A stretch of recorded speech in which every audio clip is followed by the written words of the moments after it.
प्यारे बच्चों, supreme court में आज हियरिंग थी। एक बार फिर से 11 अलग अलग केसेस पे रीनीट को लेकर, नीट एग्ज़ाम में हुई गलतियों को लेकर और नीट एग्ज़ाम में हुई गलतियों की सीबीआई जांच को लेकर एक बार फिर से कहते हैं कि हमारे जो है न्याय प्रणाली में एक बहुत कॉमन चीज़ है, वो है डेट। यहाँ पर डेट पे डेट मिलती है, लेकिन विक्टिम को कभी न्याय नहीं मिलता है। कानून अंधा भी है, बहरा भी है, उसको लाखों बच्चों की कोई चिंता नहीं है।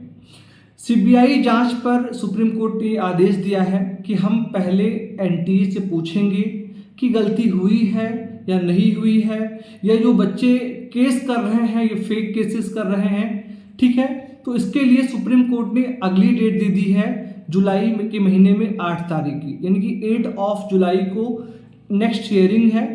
और उस दिन एनटीए से पूछने के बाद सुप्रीम कोर्ट ये डिसाइड करेगा कि नीट एग्ज़ाम की सीबीआई इन्वेस्टिगेशन हो या ना हो। अगर एनटीए बोल देगा कि कोई गलती नहीं हुई, सब बिल्कुल फेयर हुआ है, तो जाहिर सी बात है फिर वही हो जाएगा जिसका हम सभी को डर है।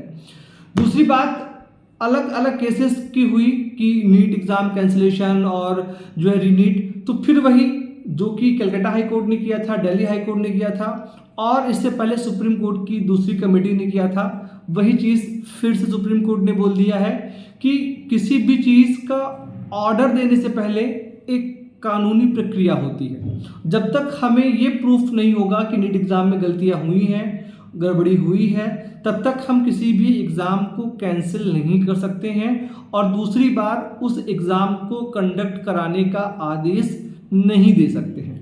अब सवाल ये आता है कि ये कौन बोलेगा, ये कौन प्रूव करेगा कि गलती हुई है, तो उसकी पावर सुप्रीम कोर्ट ने एनटीए को दे रखी है।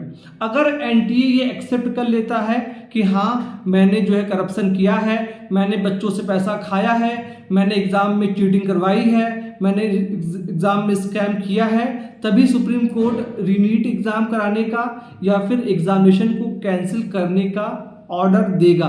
क्योंकि ये जो अलग अलग स्टेट्स में एफआईआर हुई है, इसको सुप्रीम कोर्ट बेस नहीं मान रहा है। अलग अलग राज्यों में जो वहाँ की पुलिस ने अलग अलग बच्चों को गिरफ्तार किया है, बहुत सारे सॉल्वर गैंग्स को गिरफ्तार किया है, उसको सुप्रीम कोर्ट आधार नहीं मान रहा है। ये बहुत सारे जो ग्रुप्स पकड़े गए हैं, जो सेंटर अलॉटमेंट कराते थे, पेपर लीक कराए हैं, जो अलग अलग बच्चों के जो है एडमिट कार्ड मिले हैं जिसमें स्कैम होने का पूरा प्रूफ है, उसको जो है सुप्रीम कोर्ट बेस नहीं मान रहा है। तो अब क्या ही करें।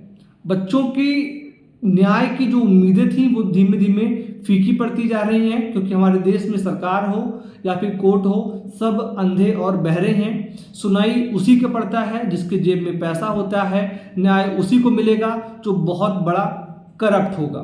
फिलहाल के लिए आज की जो पूरी सुनवाई हुई सभी अलग अलग केसेस में, तो सबका जो एक निचोड़ निकल के आया कि कुछ भी नहीं होना है। 8 जुलाई से पहले, जुलाई के महीने में जब 8 तारीख को दोबारा सुप्रीम कोर्ट की हियरिंग होगी, उस दिन एनटीए से पूछने के बाद सुप्रीम कोर्ट आगे की चीज़ों को डिसाइड करेगा। तो ये था पूरा जो सारा मैटर हुआ है सुप्रीम कोर्ट को, मैंने आपको हर एक चीज़ क्लियर बता दी है। इस अपडेट में इतना ही।